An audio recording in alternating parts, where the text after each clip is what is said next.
가정의 달이라 카네이션, 한국에선 카네이션을 상징으로 어버이날 쓰는데 스승의 날도 쓰고 있죠. 감사합니다. 네, 사랑합니다. 우리 한번 같이 해볼까요? 감사합니다.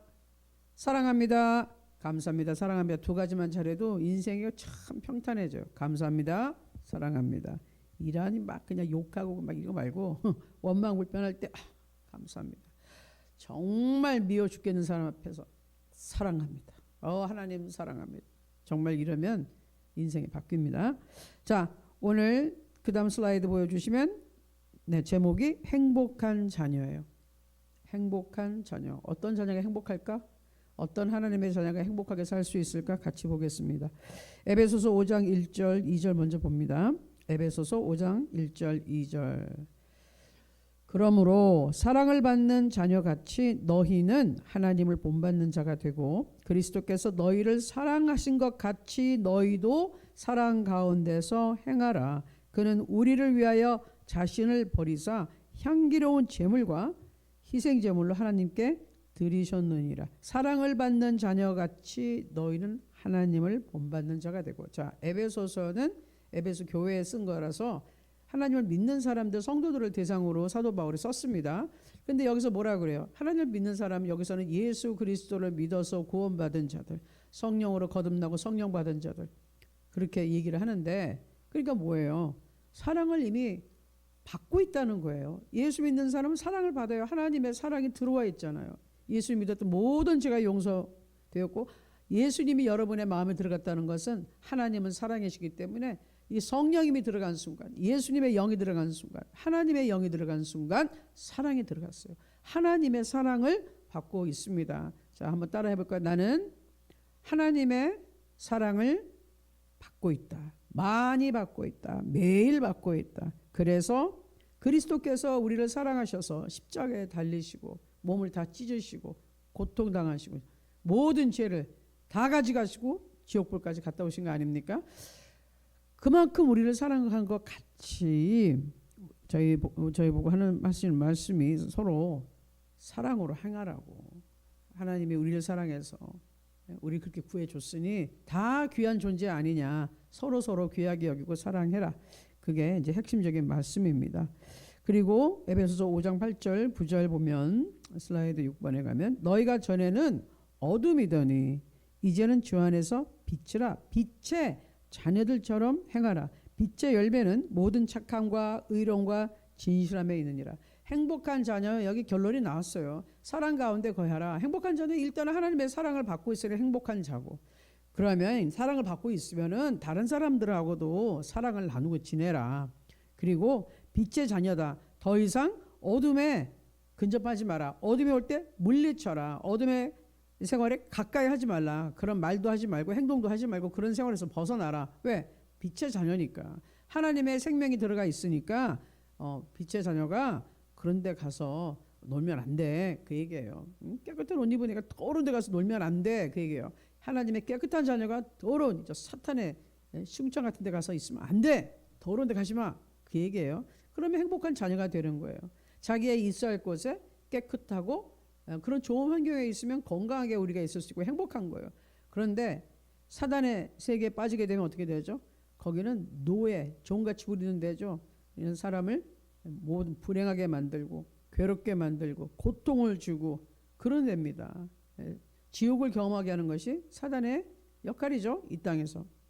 그리고 지옥으로 끌고 가려고 그러는데 할 수만 있으면 택함받은 구원받은 자도 그냥 예수 믿는 자들도 아주 못살게 하고 유혹을 하고 아주 생고생을 시키려고 지옥 맛을 보게 하려는 게 사탄의 전략이에요. 그걸 알고 있으니까 우리는 빛의 사람들인데 왜 그런데 가서 휘둘리느냐 이거예요. 그런 고생할 필요가 없어요.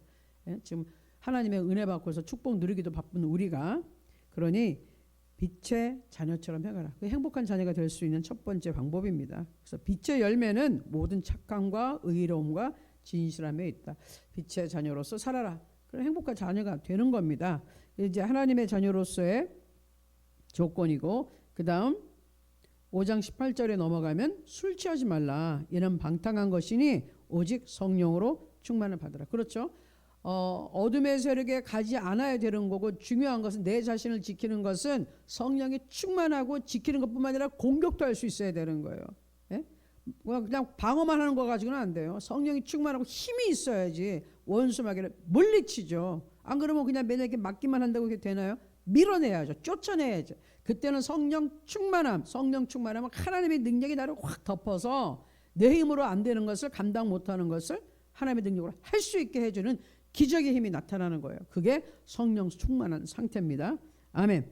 그리고 그 방법이 시와 찬송과 신령한 노래들로 서로 화답하며 너의 마음으로 주께 노래하며 찬송하며, 영적으로 찬양하는 것들이 있어요. 방언을 하기도 하고 방언으로 찬양도 하고 막 이렇게 하기도 하고, 마음에서 나오는 찬양도 하고, 또 마음속에서 기뻐하며 생각하며 찬양하기도 하고, 이런 다양한 방법으로 하나님을 무조건 찬양하고 찬송하라. 하나님 앞에 원망불평하는 것이 아니라 찬양 찬송하면 성령이 충만해집니다. 또 하나의 비법이 있어요. 비밀, 비결, 성령 충만한 거 아주 간단한 거. 20절 범사에 우리 주 예수 그리스도의 이름으로 항상 아버지 하나님께 감사하며, 데살로니가전서 5장 16절 17절 18절에 항상 기뻐하고, 그렇죠? 범사에 감사해야 되는 거, 쉬지 말고 기도해야 되는 거, 이거 나오는데 이게 하나님의 뜻이라고 그랬거든요. 우리를 향한 하나님의 뜻이라고 그랬어요. 여기서 마찬가지예요. 범사에 항상 거기서 기뻐하라 했지만 여기서 항상 기도하라. 항상 기뻐하고 기도하고 쉬지 말고 기도하고, 항상 다 같은 말이에요. 감사하라고요. 찬양하고 감사하는 사람에게 흑암이 올 수가 없어요. 원수마귀가 떠나가고 하나님의 은혜가, 성령이 충만함이 임합니다. 누구에게? 하나님을 찬양하고 항상 감사하는 자에게. 감사합니다 감사합니다 감사하는데 그 불평이 전혀 없는 그 입술에 사탄이 어떻게 공격을 할 수가 없어요. 찬양과 감사하는 것은 굉장한 무기입니다. 맨날 우리 북쪽에서 뭘 미사일 발사하고 이러는데, 원수 마귀의 진을 갖다 확 치는 강력한 무기가 찬양이에요. 그리고 감사예요. 하나님을 높이고, 그럴 때 뭐 엄청난 미사일이 확 올라가서 그냥 이 2층 천에 있는 악한 영들의 요새로 팡팡 다 아주 그냥 회파시켜 부숴버려. 그런 폭발력이 있는 능력이 여기서 나온다. 찬양할 때, 진정으로 마음으로 감사할 때 나옵니다. 아멘. 그래서 행복한 자녀가 되는 것은 영적으로 우리가 할 수 있는 것들은 이거예요. 우리 뒷부분에 아마 한번 더 중요한 걸 배우게 됩니다. 자, 그래서 하나님께서 우리에게 가르쳐 주시는 자녀로서의 삶인데, 영적인 삶입니다. 자, 이번에는 인간관계에서의 자녀와의 문제를 한번 볼게요. 슬라이드 11번 가서 에베소서 6장 1절과 4절을 보겠습니다. 1절에 자녀들아 주 안에서 너희 부모에게 순종하라. 이것이 옳으니라. 또 아비들아 너희 자녀를 노엽게 하지 말고 오직 주의 교훈과 훈계로 양육하라. 아멘. 슬라이드 보여주세요. 이거 제가 수요예배 때도 보여드린 건데, 자, 가정의 구조는 그리스도가 위에요. 하나님이 당연히 위에 계시죠. 그 아래 보통 남편, 아내, 자녀, 이렇게. 왜 우산으로 표현됐을까요? 보호막이라는 뜻이에요. 큰 그리스도의 날개 아래 남편이 있고 아버지가 있고 아내, 엄마가 있고 아이들이 있어요. 남편의 일은 가족을 돌보고 책임져야 돼요. 부양해야 돼요. 보호해줘야 돼요. 아내는, 엄마는 뭐 해야 돼요? 애들 양육을 잘 해야 되고요. 그리고 위로하고 격려해줘야 되는 거, 남편들, 자녀들을. 그리고 자녀는 뭐예요? 걔네들은 엄마, 아빠 말 잘 들으면 돼요. 이 구조는 그리스도와 교회의 관계라 그랬어요. 가정을 준 이유는 예수 그리스도와 우리 교회와의 관계를 이해시키기 위해서 이 실물 교육을 시켜주시는 것이에요. 그리스도께서 머리입니다. 교회가, 우리가 몸이에요. 한 몸이에요. 머리하고 몸하고 따로따로 노는 거 보셨어요? 아니거든요. 그리스도와 이 성도들이, 우리가 한 몸이 돼, 교회가 하나가 돼서 움직이는 거예요. 가정도 그렇다는 거죠. 가정이 행복하게 되려면은 이런 그리스도 안에, 그 아래서 보호받고 아빠, 엄마, 애들이 있으면 좋은데 많은 경우 그렇지가 못해요. 그러면 어떻게 해야 되느냐? 남편이 남편 가장으로서 구실을 못해요. 또는 남편이 없어요. 그러면 아내 혼자 여자분이 있는 사람은 그럼 불행하다고 그렇게 못 사는 건가요?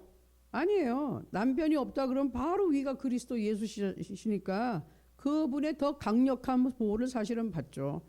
사람이 같이 이렇게 짐을 져주면 좀 편한 거는 있는데 그 줄 사람이 없으면 어떻게 되죠?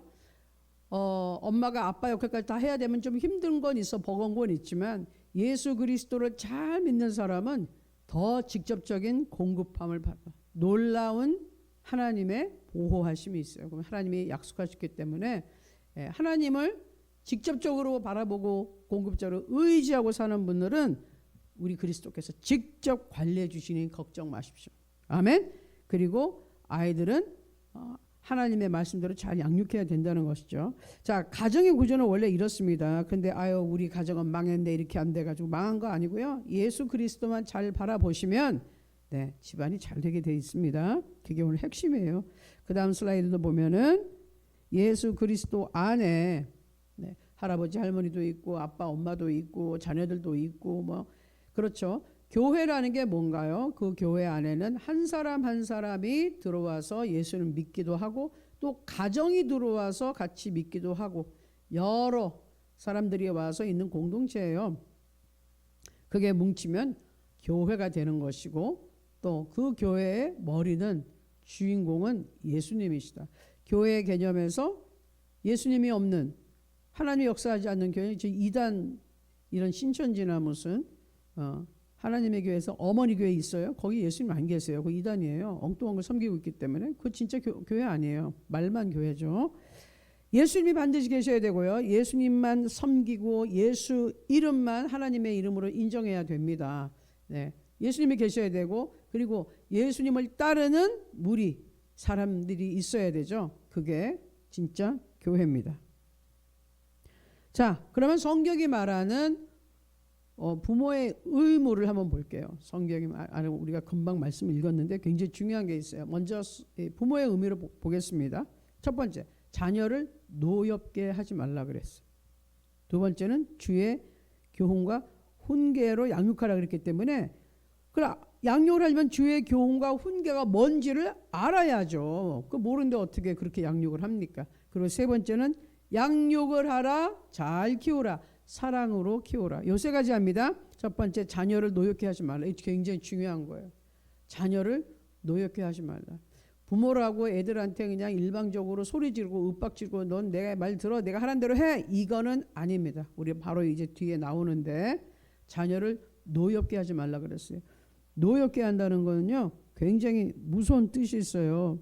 바로 그 다음 장에 보면 자녀를 노엽게 한다는 말에는 원래 성경의 그 원어적인 뜻에도 보면 뭐냐, 이거는 단순히 화가 나는 게 아니에요. 이거는 너무 이 화가 오랫동안 자꾸 누적이 되고 축적이 돼서 분노하는데 반드시 복수하고 보복하게 되는 게 노엽게 한다는 거예요. 하나님의 진노하시면 심판이 있죠. 그런 것처럼 이거는 누적이 되는 거예요. 그래서 어느 날 확 터져버리면 가만히 안 있어요. 자녀들을 그렇게까지 하지 말라는 거예요. 자녀들이 어리고 힘이 없을 때는 그냥 당해요.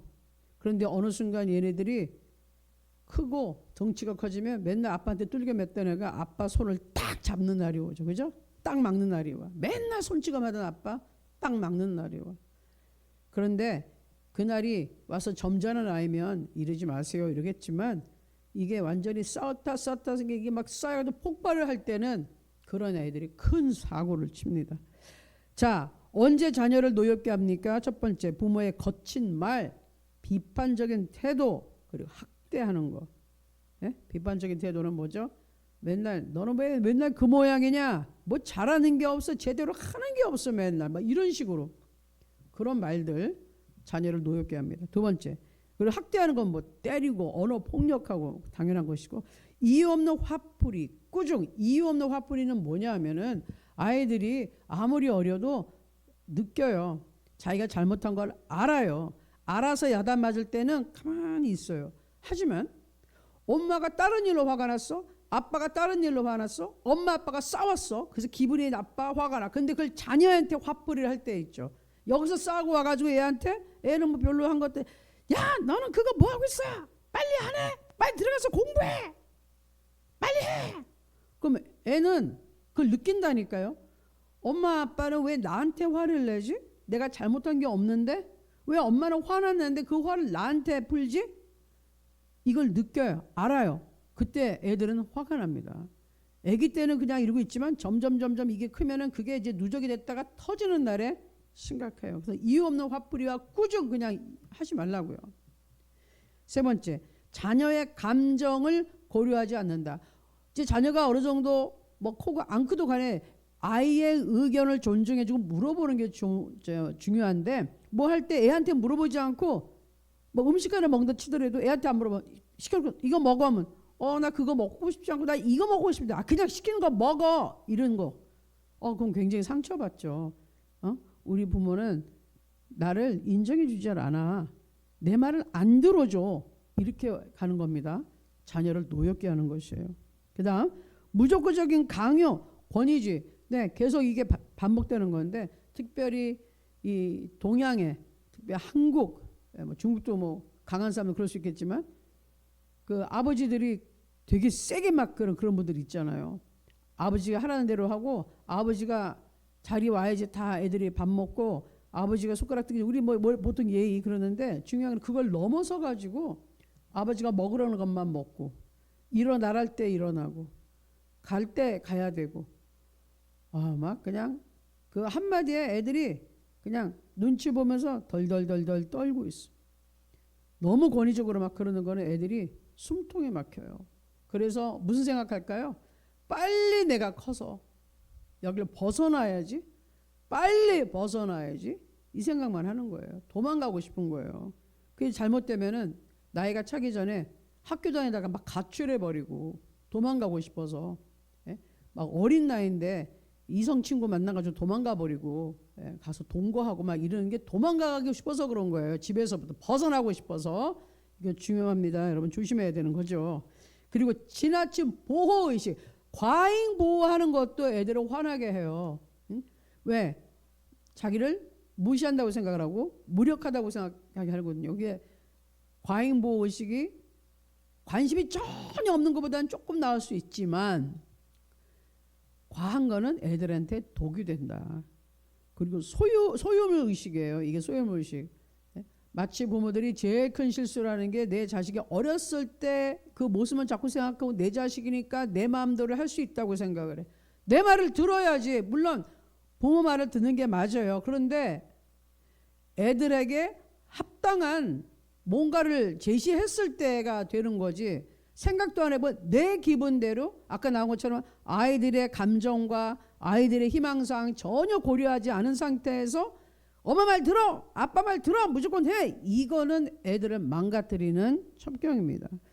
자기가 자식을 낳았다, 길렀다, 너 내 뱃속에서 낳았으니까 내 말대로 해. 이거는 지금이 어느 시대에 그런 말씀을 하십니까?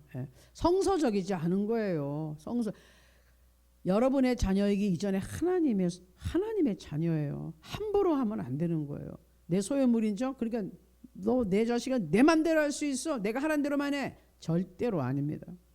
그건 자녀들을 노엽게 하는 것입니다. 아시겠죠? 네. 이거는 뭐 끔찍한 사건이 있는데, 이거는 새벽기도 제가 뭐 굳이 설명을 안 하겠지만, 요새 존속살이라는 게 많아요. 자녀들이 그 분노가 폭발해가지고 어머니 아버지 막 그냥 순식간에 살해하는 사건. 근데 한 사건이 있는데, 이 사건 같은 경우는 이 어머니가 아이를 어렸을 때 너무 공부를 강요하면서 너무너무 많이 때리고, 세상에 막 밤새도록 애를 골프채로 몇백 대를 때리고, 한 10여 년을 그렇게 애가 맞다 보니 나중에는 이제 정신이 핑 돌아가지고 어느 순간에 결국은 어머니를 칼로 찔러 살해해버린 사건이 난 거예요. 그 어머니는 너무 병이 심해서 중학교 1학년 때 애가 전교 2등을 했대요. 2등 했는데도 엄마가 때리는 거예요. 전교 1등을 못했다고. 그래서 때렸다는 거예요. 엄청나게 두들겨 맞았어. 그래서 애가 그 다음에는 전교 1등을 했어요. 그리고 엄마가 또 때려. 얘가 이제 중학생인데, 대한민국 중학교 5,000개나 있는데 너 5,000등 할래? 이러면서 막 또 때리는 거예요. 너무 이상한 사람이죠. 예? 물론 아버지와 별거하고 있었고 나중에는 이혼 상태로도 갔지만 그 스트레스 받는다고 해서 아까 얘기했죠. 스트레스 받는다고 왜 애한테 그걸 화풀이를 합니까? 못하는 애도 아니고 공부 1, 2등을 하는 애한테 걔를 왜 때립니까? 계속 밤새도록. 그러다면 얘가 이제 결국 고3 때 대학 시험 보기 직전에 완전히 그 전날 9시간 동안 골프채로 몇백 대를 맞고 사건 발생 3일 전은 밥과 잠이 금지되는 체벌. 완전히 피투성이 될 때까지 애가 맞고서 완전히 그때는 애가 엄마를 살해했을 때는 순식간에 자기가 이 고통을 멈추고 싶다는 생각이 들어서 그런 거예요. 나 죽고 싶었는데 맞고 또 깨어나면 살아있고 이러니까 순간에 엄마를 살해해버렸어요. 완전히 정신이 나가버렸어요. 그래서 존속살인이 그래서 나는 겁니다. 지금 이런 경우는 한국에서는 존속살인할 때 최소 형량이 7년이래요. 그런데 이 친구는 변호사들이 이제 변론하고 이렇게 할 때 너무너무 이 아이가 학대를 당하고 한 그것이 증거가 되고 인정이 되어서 정말 특별한 케이스로 판사의 마음이 움직여져서 3년 반 정도 형량을 살고 출소해서 이제는 성인이 돼서 결혼까지 해서 아이를 둘이나 낳고 키우는 아버지가 되었습니다. 자, 그러니 이게 쌓여지는 이 학대, 내 자식이라고 이렇게 하면 안 되죠. 이건 절대로 하나님이 이거는 어떻게 해줄 수가 없는 상황이에요. 이거는. 자, 그다음 하나님의 말씀, 주의 교훈과 훈계를 알아야지 뭘 양육을 하죠. 하나님 말씀, 교훈과 훈계에서 교훈은 교육하는 거예요. 하나님 말씀대로. 근데 제일 중요한 교육은 뭐죠? 내가 말만 하는 것이 아니라 율법주의자 같이 너 이렇게 정지하는 것이 아니라 본을 보인다. 예? 야, 이거 좀 해라. 그러기 전에 엄마 아빠가 본을 보이고, 기도해 하기 전에 엄마 아빠 기도하는 모습을 보이면 애들이 따라하는 거. 하나님을 섬기고 진심으로 사랑하고 정직하게 하나님 섬기는 대로 살아가는 모습을 보일 때 애들이 그걸 보고 배우는 거예요. 아, 나도 우리 엄마 같이 아빠 같이 하나님 믿어야 되겠구나. 예수님 믿어야 되겠구나. 성경 말씀 읽어야 되겠고 기도해야 되겠구나. 그러면 하나님이 도와주는구나. 배운다는 겁니다.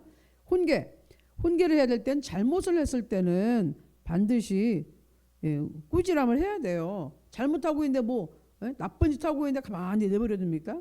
그럼 방치하는 거죠. 그건 안 됩니다. 그런데 꾸짖는데 반드시 뭘 해야 된다? 격려해 줘야 돼요. 잘못한 거는 지적을 해서 애가 깨닫게 해야 된다는 거예요. 그런데 거기서 너무 그냥 내리치고 야단만 치면 애가 일어날 힘을 잃어버려요. 좌절해요. 절망해요. 그러면 얘는 열등감에 빠져요. 그러면 애를 죽이는 거예요. 그 영혼을 죽이는 거예요. 그러니 잘못한 건 깨닫게 하고 그 다음에 격려해라. 어떻게? 자, 네가 이렇게 해서 이게 됐지만 이거를 네가 고칠 수 있다고 생각한다. 반드시 고치고 이렇게 다시 하지 말고 할 수 있으니까 절망하지 말고 해봐 라고 격려해 주셔야 돼요. 그런 격려의 말이 없으면 아이의 영혼을 죽이는 겁니다. 네. 자, 그래서 우리 부모의 임무는 거기서 끝났고요. 행복한 자녀의 의무는 간단해요. 부모님께 순종하라. 부모님을 공경하라. 그럼 이 땅에서 축복을 받는다. 아멘. 에베소서 다시 6장 1절에서 3절 자녀들아 주 안에서 너희 부모에게 순종하라. 이것이 옳으니라. 네 아버지와 어머니를 공경하라. 이것은 약속이 있는 첫 계명이니 이로써 네가 잘되고 땅에서 장수하리라. 자, 부모님께 주 안에서 순종하라. 부모님이 도둑질 시키고 마약 팔으라 그러고 누구 때리고 훔쳐와라. 아니 이건 주 안의 뜻이 안 맞죠. 그런 부모에게 순종한다고 하나님 아버지가 기뻐하지는 않습니다. 근데 그 이외에 웬만한 일에는 하나님의 뜻에 어긋나는 게 아니라면 부모님 일에 모든 일에 부모의 뜻을 순종하고 따르는 것이 부모의 보호를 받고 살기가 편해요. 우리 자녀들이 그런 지혜가 있으면 좋겠습니다. 골로새서 3장 20절 같은 말씀인데요. 자녀들아 모든 일에 부모에게 순종하라. 이는 주 안에서 기쁘게 하는 것이니라. 자, 우리 부모님들이 이런 말씀을 알아야지 아이들을 가르치겠죠. 이렇게 해야지 너한테 복이 있다. 예? 그리고 두 번째, 부모님을 공경하라 그랬습니다. 자, 공경이란 건 뭐냐? 이거 하나님을 섬기듯이 해야 된다는 건데, 마음으로 부모를 존중하고 귀하게 여기라. 부모를 물질적으로 도우라는 게 있습니다.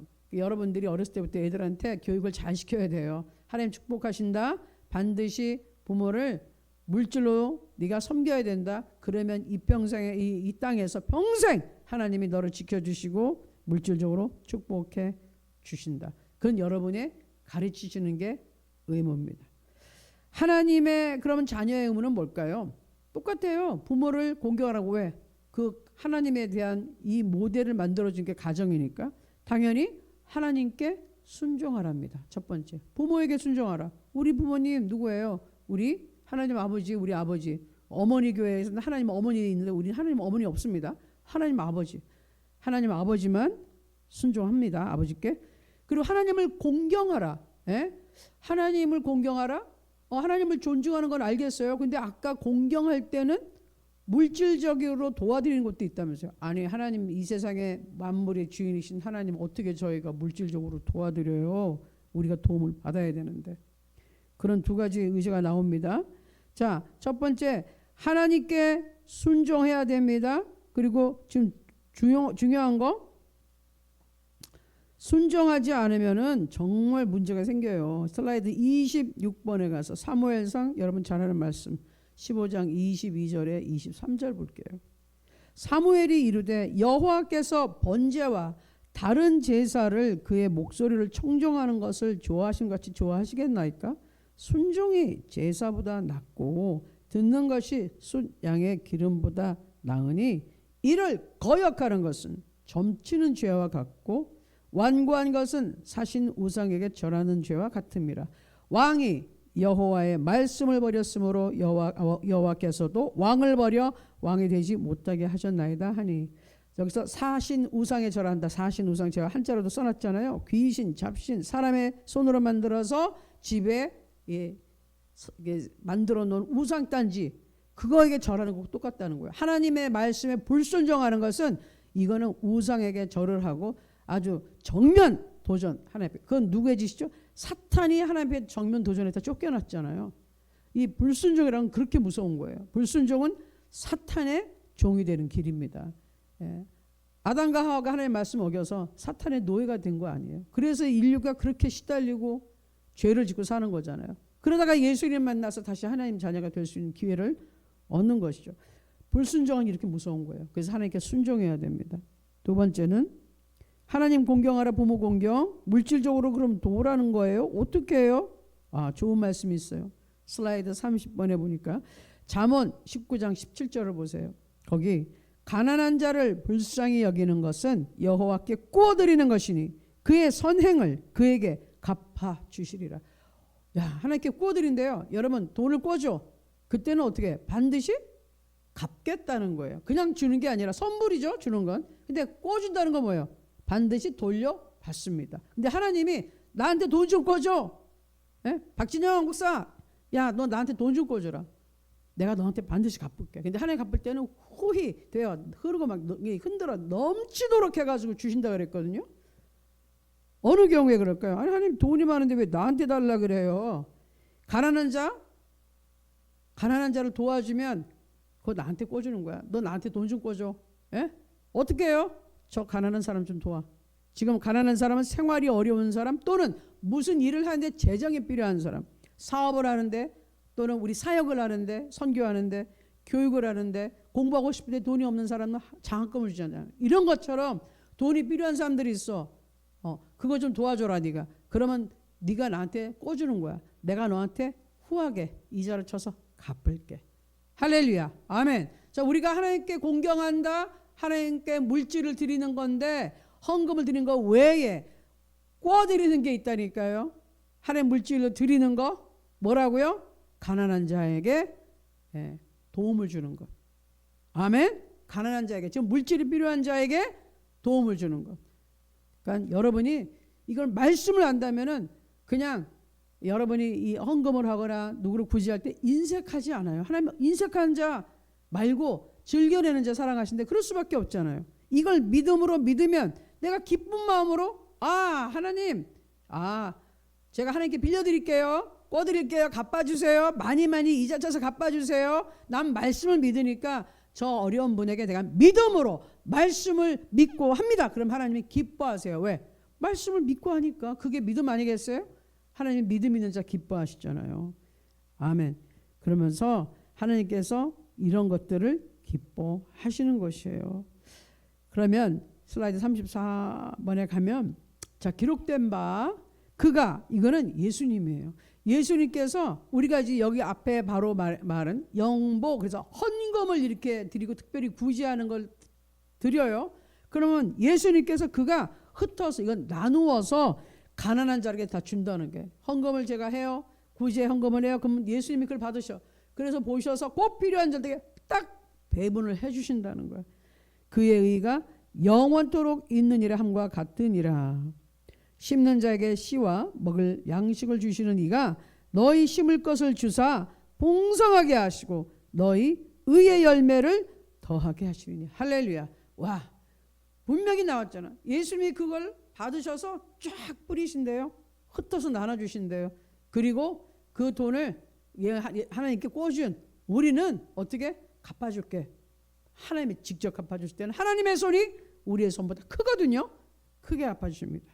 아멘. 자, 그래서 여러분 그렇게 믿음으로 하기를 원합니다. 자, 그래서 오늘 슬라이드 36번에 이제 정리를 할게요.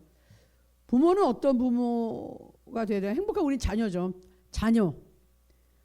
부모는 자녀를 노엽게 하지 말아야 되고요. 자녀는 자녀를 행복하게 하는 부모님이 돼야 되는 거예요. 그리고 또 부모님을 행복하게 하는 자녀가 돼야 되는 것이고, 또한 우리는 하나님을 행복하게 하는 자녀, 빛의 자녀, 사랑을 행하는 자녀, 그리고 하나님께 공경 물질로 가난한 자를 구제하여서 하나님께 꿔드리는 그런 자녀.